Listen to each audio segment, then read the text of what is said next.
Welcome along, ladies and gentlemen, and I'm so pleased to have you guys here. So we're going to talk about not so much growing up, and we're not going to go back about past kind of stuff, but I think the top of the list that everybody wanted me to talk about was writing my book, my very first book. So you see right behind me. Got busy this morning. It's the 1st of April. Pulled a few crazy April Fool jokes on people, and wasn't very nice. I did it kind of severe this year, and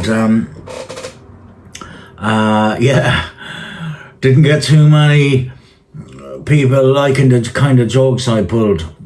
For instance, on my neighbour, she was in the city, and I told her there was a big parcel of food left at her door by my family, and that she was to get it pretty quick before it all thaws out. And what does she do? She gets on the bus, comes all the way down, videotaped it. I'm not going to show it now. And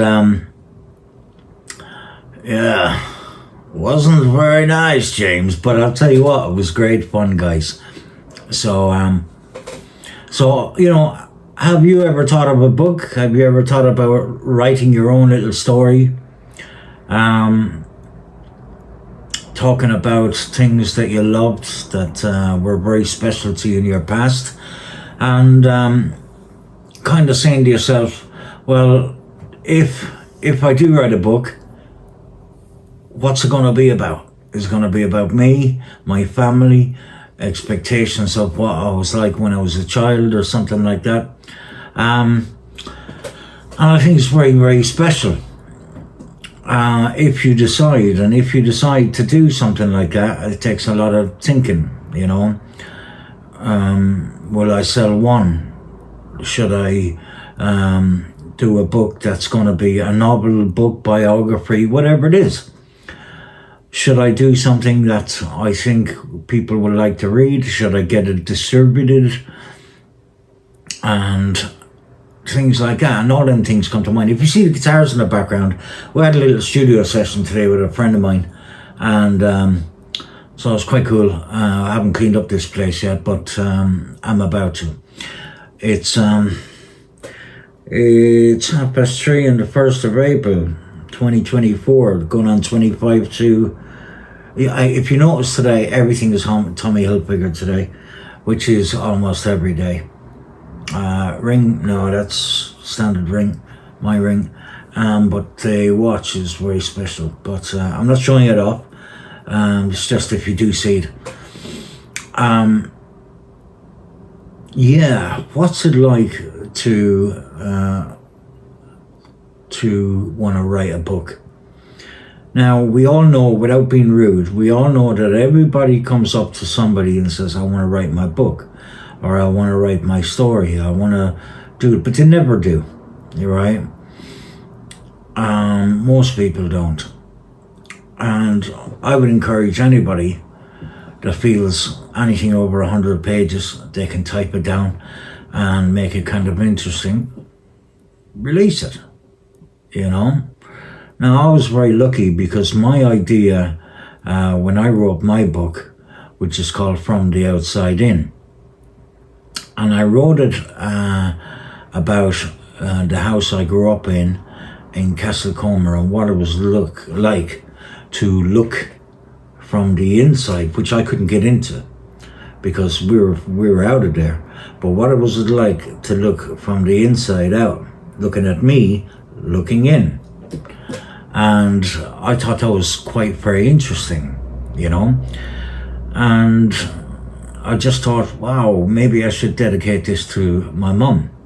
And here, let's have a cigarette while we talk. It was extremely interesting, the thoughts that came through my mind. And the more I thought about it, the more addicted I got to the thought.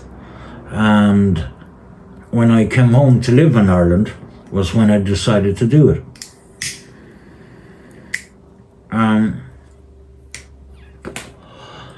as I started getting into it, I remember when I moved from the house I was living in Wexford into Kilkenny, and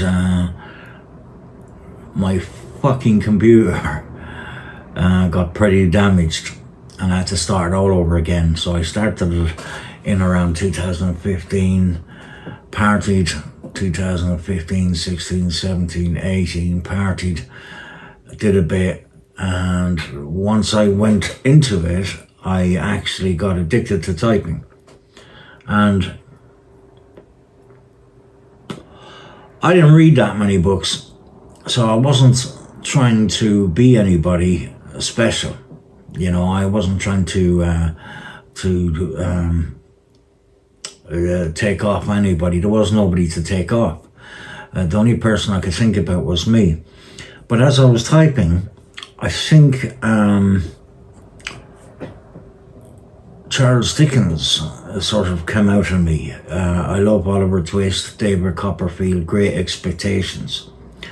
And it was that kind of feeling that just came out without realising it.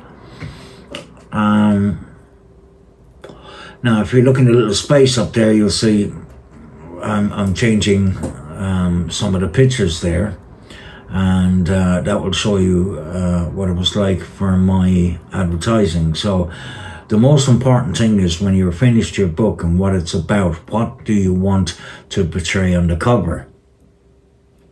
And just before my mum died 2.5 years ago, I thought about many different things. I thought about her face from the side. She was 92 at the time she died, and but when I wrote the book, she was still alive. So it was an absolute magical experience to actually to write it and to put in the things I did. And of course, Mum said, "Oh, I don't want any book written about me. Nothing. Don't write." And I said, "Mum, I got to. I've got to write some of the things." And so I spoke to a particular lady. One lady picked out a cover and it was absolute trash. It looked like really bad. I thought, wow, I'd never sell that. And of course, because I was involved for many, many years in sales, from shops to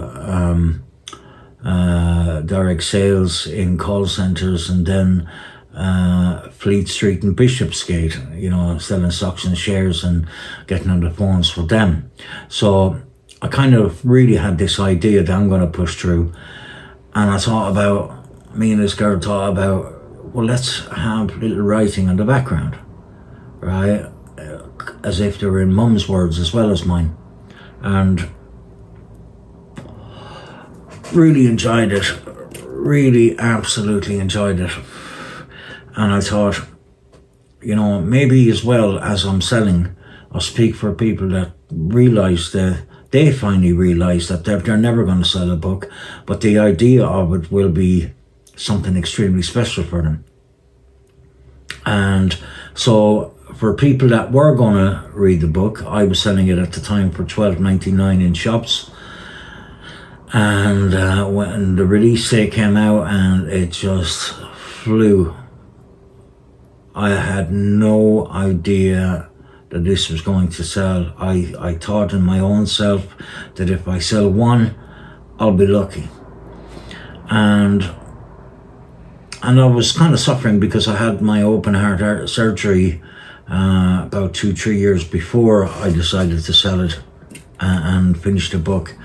And I think on the idea of just kind of getting it in one place and then see how it goes and getting it in another. But I didn't do it.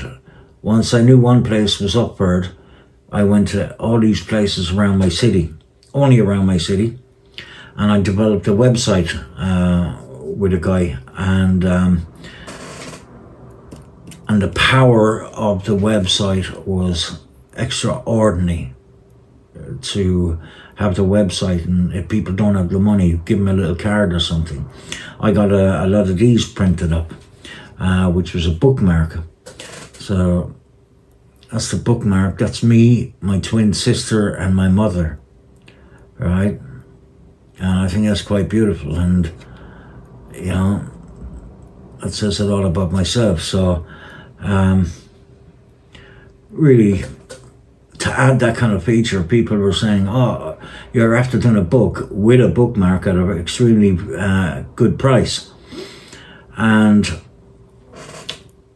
I remember how nervous I was, and I decided to go out to the town that I was born in, which is Castlecomer, and the small little housing estate, Marymount, it was called. And I decided, before I do any of that, I do press-ups on the floor. And I had a friend of mine that has died since then that helped me along. And he said, I'm not leaving until you finish the last 3 pages. So I did the last 3 pages. And he said, what are you doing on the floor? And I said, I'm doing press-ups. I have to have the energy to be able to go door to door to people's houses to also try and sell the book that weren't able to see it inside the bookshops in Kilkenny. And, excuse me,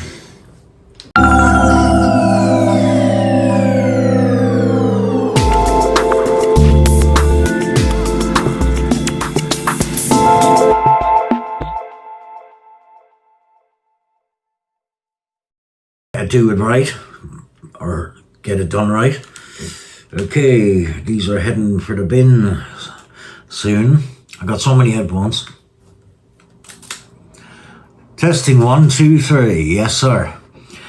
Yeah, it was just phone ringing. It was somebody calling, and you don't expect everything and everybody to come as you're doing a private podcast. So there you go. You're not going to believe this. This is the last podcast you heard before that break was on Monday. Today we're Wednesday, the 3rd of October, almost 6 o'clock in the evening. So I said, right, I prefer the sunlight than putting on false lights, and I said I'll do it. So I've not had a cigarette in almost 2 hours, and I said I'll wait until my podcast.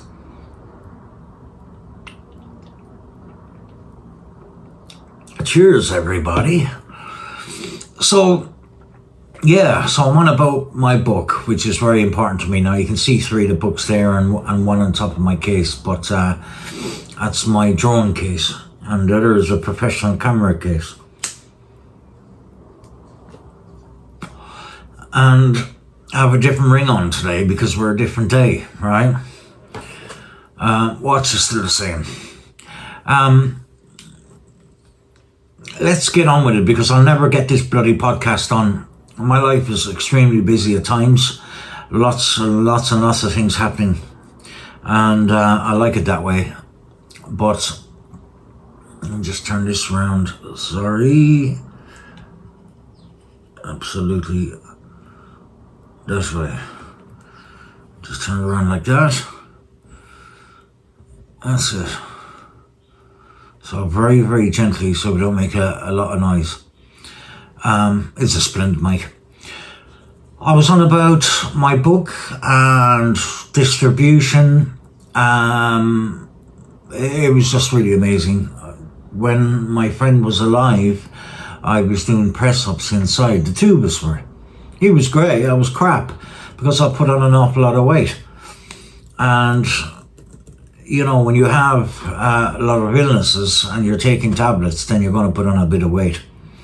And but we're going to try and get this weight down and get the muscle back, the muscle tone back, you know. I remember when I was doing the press-ups with James, my other friend, and we were going like that. He was like this, and I was like, oh, Jesus, man. And I wanted to get the energy to be able to go out to Castlecomer and to be able to knock at people's doors. It was very close to COVID. And he said, do you want me to come out with you? I said, no. I said, I got to do this on my own. And I went out to Castlecomer on my first day. I thought, I'm scared to even get out of the car. And suddenly it just ringed into me, all my experiences from sales in the past, between sales and customer services, and my experience in Fleet Street in London and Bishopsgate. Now, Bishopsgate was my main call centre, and that was the main call centre that I worked when I came back on my second trip to Australia. And it was just after 9/11 when I was in Bishopsgate. And it really kicked in how to sell, how to really push things. I had my own clothes shop in Australia. When I was out there, a guy trusted me enough to run a new clothes shop. It was brilliant. All the experiences behind me were going to push me to make a product that I have made, such as the book, and sell. And I did. I went out there and I bought people to bank machines, everything. There was no stopping me. It was a rainy day, my first day. Second day was a very sunny day. I went up to Marymount. Third day, I just blew Marymount, went into the old post office. They were fabulous to me, the ladies. And they were just, I had an idea when people were collecting their dole or children's allowance or whatever. I put a poster, which I'm going to show you now. And it was just great. The support from the people in Castlecomer was absolutely magnificent. They really made the book. The people in Castlecomer made the book. They made it happen. I felt amazing. I'd go back home and Phil would be reading it to Mum a second time. And then she'd really start thinking, I love that part and I remember that. And I said, see, Mum, there isn't anything in that book that isn't good and lovely to read, you know? And she agreed with me and it made my day. The thought of doing the second book came into my mind 2 years ago. And I think I will, but I have to move out. You know, I need a new environment and my last environment. And the reason why I say my last is because I am 56. We are now April, 3rd of April. And, you know, God knows where the health will go. So I feel that Castlecomer, it will always be a special place for me.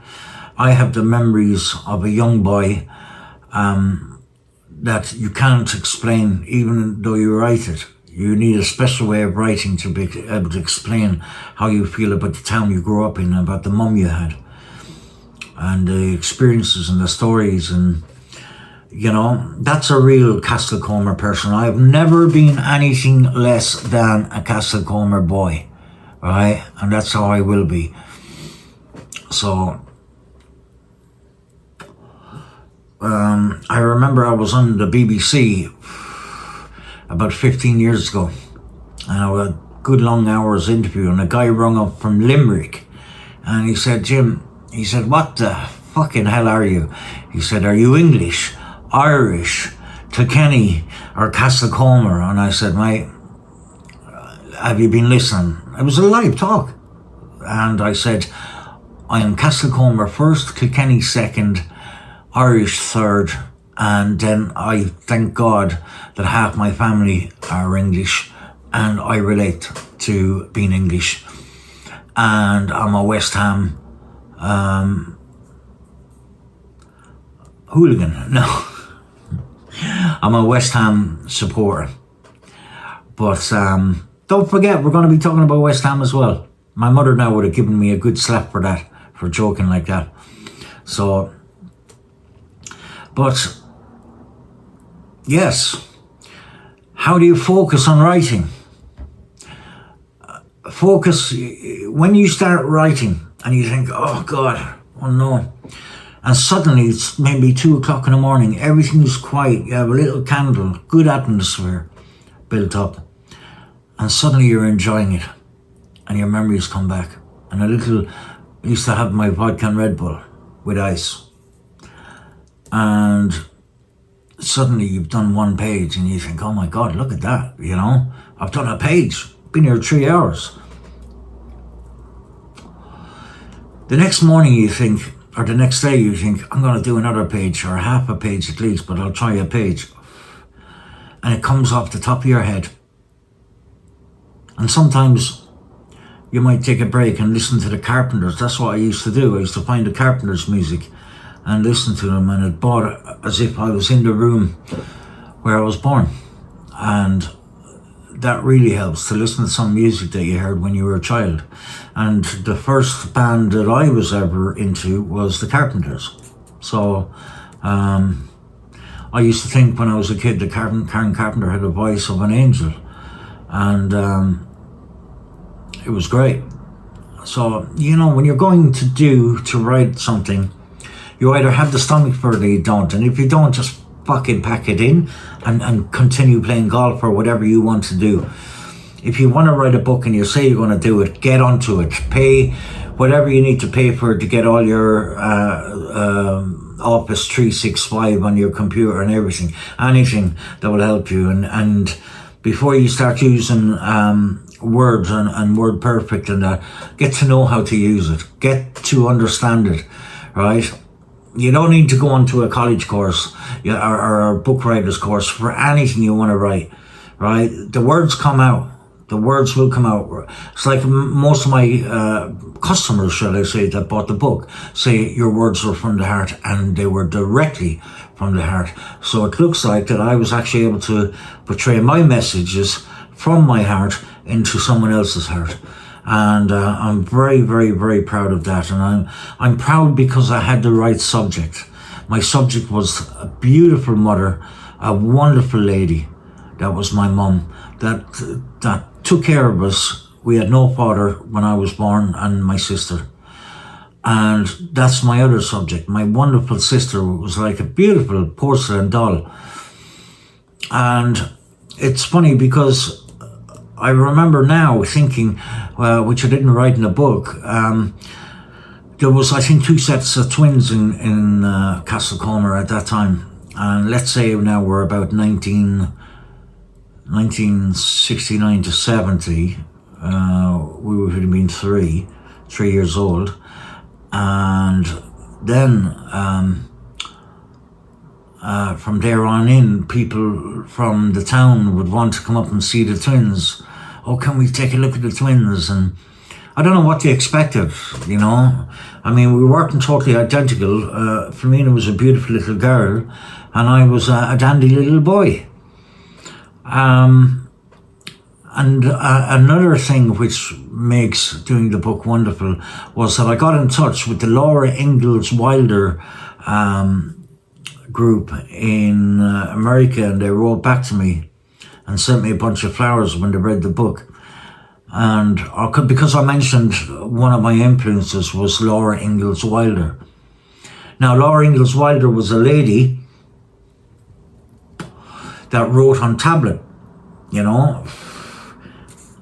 in the days of the prairie, when people were finding their position in Montana and places like that in America.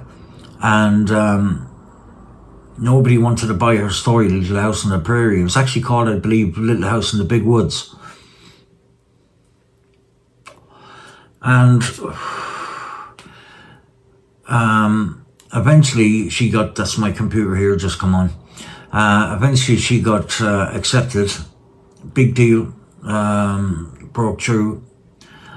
But it's amazing when you're alive that people don't understand, or they feel jealous, envious of somebody that can actually sit down and write a story and have a product in their mind, like the cover of the book. You can see right behind, see the cover of the book. That's Mum, me, and my twin sister.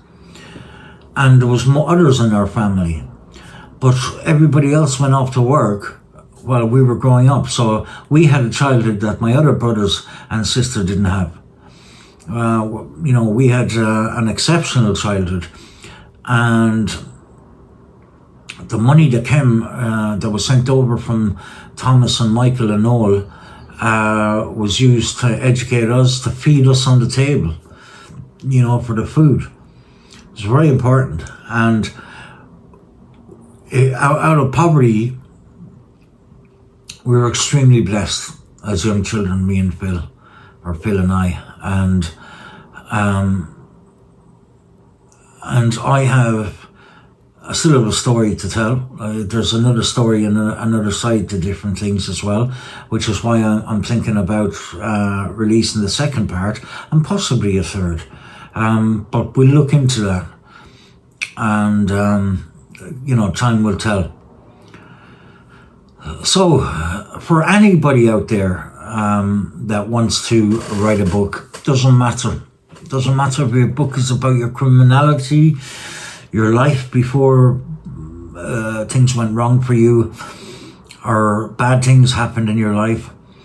I think before you write a book, I think what people might ask, like I did, what will other people think?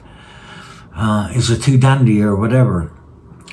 And I said, well, I'm going to write about 3 books in my life, and the first one's definitely going to be dedicated to my mum. And that lady she's only dead 2 years. She was 92, born in 1929.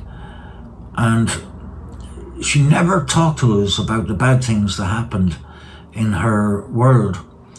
And when we were growing up, we grew up with a TV that was only about this size, small telly. Up to the age of, I think, about 13 years old. And I noticed her cringe at war movies. I noticed how she didn't like the sound of war. And especially when Dad's Army used to be on a Saturday, and you could see sometimes she'd be kind of frightened, you could feel it. And then slowly but surely we got talking, a couple of years later about her experiences of coming through the war, World War II and stuff like that. And don't forget, my granddad, my relations and cousins were all in the war. World War I and World War II.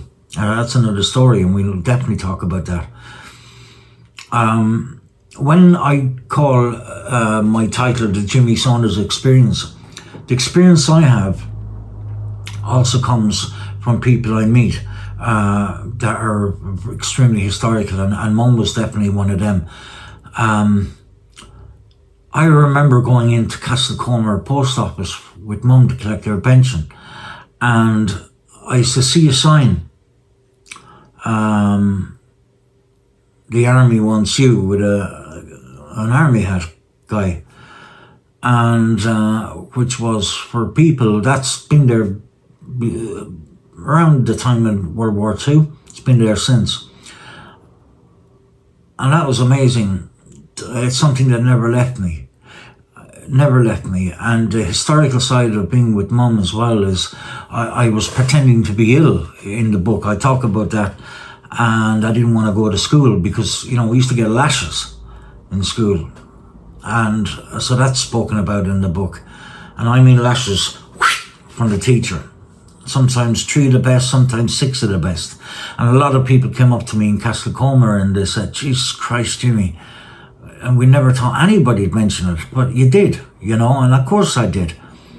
It was very important for all the people that grew up. It gave people a chance to read, that someone else could read what they've been through. I love my school years, I absolutely love my school years, but there was times that if you did it now, or if you threatened anybody, that's it, you're gone, you lost your TV license. You lost your teacher's license. And you could be in prison now today. So imagine, excuse me while I have a little sip.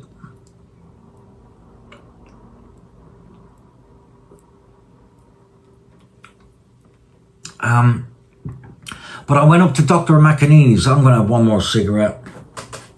I've just had a fucking beautiful meal. Thanks to one of my neighbours. I said, let me treat you. you know, and I said, oh, that's very nice of you.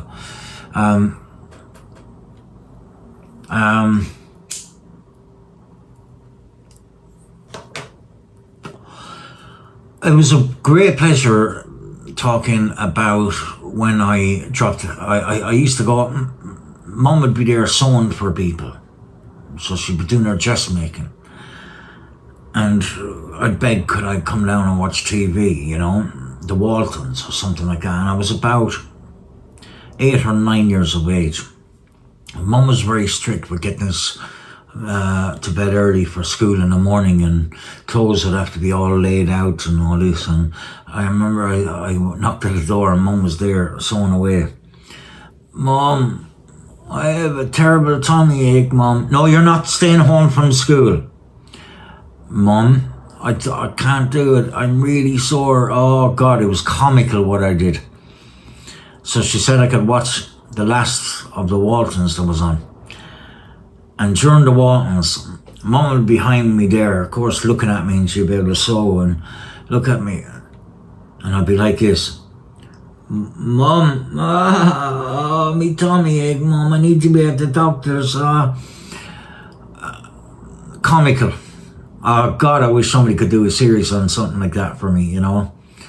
It was great. And of course, I went up to the doctor's the next day. Mum was really furious. I wouldn't get out of bed no matter what. She'd have to drag me out in my pajamas, and I still wouldn't put my clothes on because I was adamant I didn't want to go into school. It was simple as that. I had marks on my hand, which I never showed her, what the teacher did, you know, with the cane. And so I went up to the doctor's. It was Dr. McEnany, a wonderful, wonderful doctor. His house was the most beautiful in Castlecomer, and it was just 100 feet up the road. And as I was waiting for Dr. McEnany, Mum was sitting beside me. I heard the radio, and they said it was the end of the Vietnam War. And the song that came on, no, I was never a fan of Simon and Garfunkel, but it was called Mrs. Robinson. That song came on, and I wondered what war was that? The Vietnam War, you know. I hadn't heard about the Vietnam War. We knew a lot about Northern Ireland, but we didn't know what was going on in Vietnam. We didn't even know a country existed. Well, I didn't. Definitely not me. Mum knew everything. And now when I look back at that day, that particular day, I think, wow, you know, that's a bit of history. I was sitting in the doctors when the Vietnam War ended, and they were slowly taking out the Americans. And of course, the doctor asked me in. He looked at me. He knew what I was used to, what the game I was playing, because I was a terrible little fucker for getting off days at school. I had a lot of ties under my bed, and I said, well, what am I going to do? Go in and get fucking lashed, right? Or play with my toys. So always when I was ill, Mum got me a bottle of Lucozade, and when she'd get the medicine for me and everything, and then she took me in and she'd say, you know, I love you. And there it just flowed out, Mum, I love you too, and big things like that. Now, you're not to be playing too long with them toys, and I did. And she knew I did. I had them all over the room. And but she would be a little bit annoyed as well if I had the toys all over the place, because I was meant to be ill, and she believed only in the truth. You'd never tell lies. And that was it. I was caught, you know, so many times. I've just got a new batch of books in, guys, right? So if anybody wants to go on James Saunders From the Outside In, go on there, right? Just type in James Saunders, it'll come up in Google, it'll come up anywhere now, I believe, because it got so many hits. And people from all over the world still order the book from the website. But the one thing about the book it's cheap, it's well worth it. Absolutely, without a doubt. But the one great thing about the book that shocked me, absolutely shocked me, was there wasn't too many people buying one of the book. I thought, people would buy the book and then give it on to other people, which did happen. But a lot of people were buying, I'll have 5, I'll have 7. I think 7 or 10 was the most that one person got off me because of their family abroad, which is, it's wonderful for anybody that read the book. They'll always have it, they'll always have it in their little libraries or in the drawer or something like that. And it's a piece of me, but I don't look at it in that way, a piece of me and my work. I look at it that all the people that are from Castlecomer, in my opinion, they will all be included in that book, because especially the people that were young at that time, like I was talking about, and they'll remember everything, and it's sad today. I know I sound like an old man, but it's kind of sad today when you think about the young kids. And that's better. It's sad today when you think about the younger generation today. I sound like an old man now. It's extreme. I don't know what they're doing in school. I don't know what's going on in school today, but everything is on computer and everything is on iPad and everything is on this, that, and the other. And I think people, when the world changes, you don't have to change with it. You can change bit by bit by bit, and take the world at your pace. And I think that should be the way for everybody in this world. Kids today will never know what it was like to run home and climb up a tree and chase cows in the field on the way home. Stamp into a bit of cow shit, and you have to take your boots off definitely before you walk in. All right. There's a man, a wonderful person. He was the local farmer, Bill Carroll. He gave me my first shot, and his son Jim Carroll in Castlecomer. You have never, ever, I don't care who you are in this world, I have never seen a man work as hard as Jim Carroll in my life. Never. And his younger brother Martin, I think Martin is with the fire service now, but and the lovely sister Catherine, and I think Anne as well, and a wonderful family, and they're the kind of people that kept Castlecomer going with all the milk that was turning out. And I remember when they first got the machine for milking the cows tape, because I was working out in the morning to bring him in to the shed, and then I think left him in there for about an hour, and then to take him out and disperse him out in the field. And then that was in my summer job twice for 2 years. And I worked for another farmer up the road from Jim, turned around the corner. Don't know what road that was called. It wasn't Skahana, but I can't remember what that road was directly when you turn out. If anybody's listening, people can remind me of what that road was named around the corner. There's one that went up the hill towards Ballaragat and one on the left. And I worked for a guy picking spuds as well in the summer.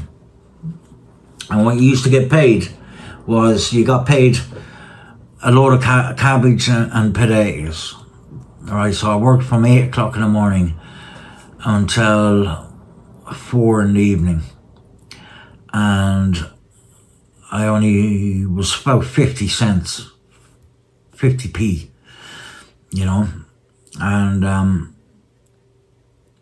yeah, of course my brother Tony used to try and kick the shit out of me. He'd come along eventually, and then he'd take my money. That money was meant to be for Mum.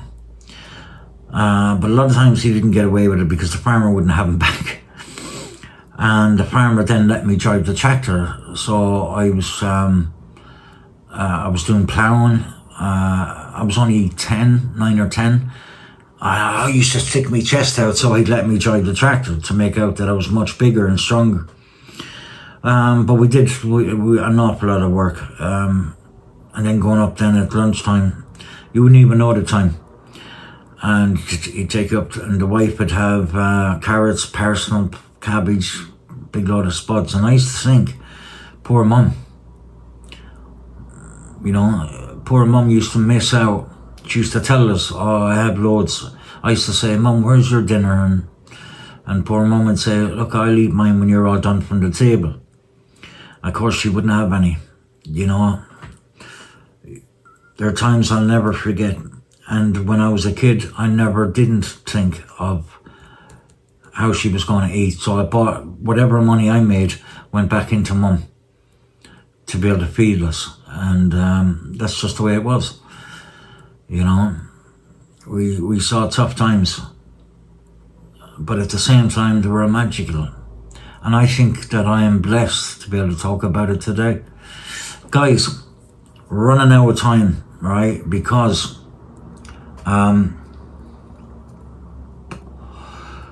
it's that time again. And just last reminder, right, I got a good stock load in, so they should be gone within 6 weeks. Big stock load I got.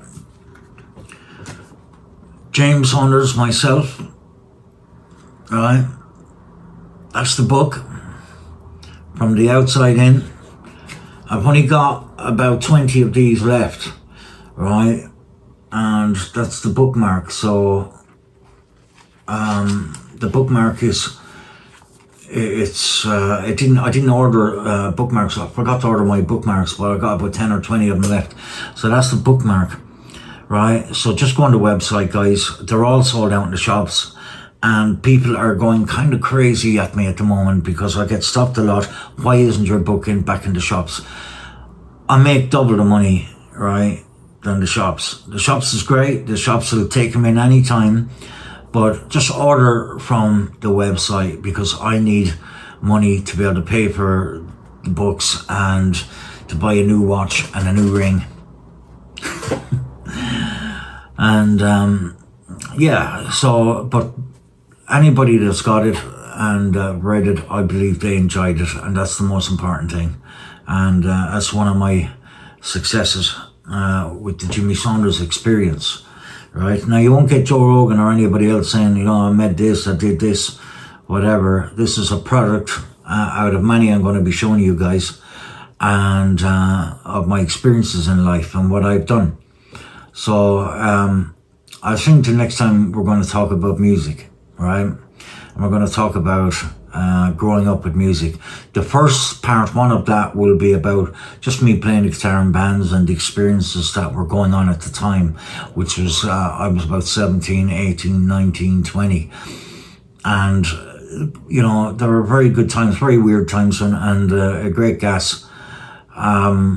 So I want this podcast to be for extremely young teenagers to understand what life was like for your dads and your mums, and I'm the one that's telling it, and they're welcome to do a podcast. Anybody can do a podcast for anything, but they were great times. Let's go in about the 80s.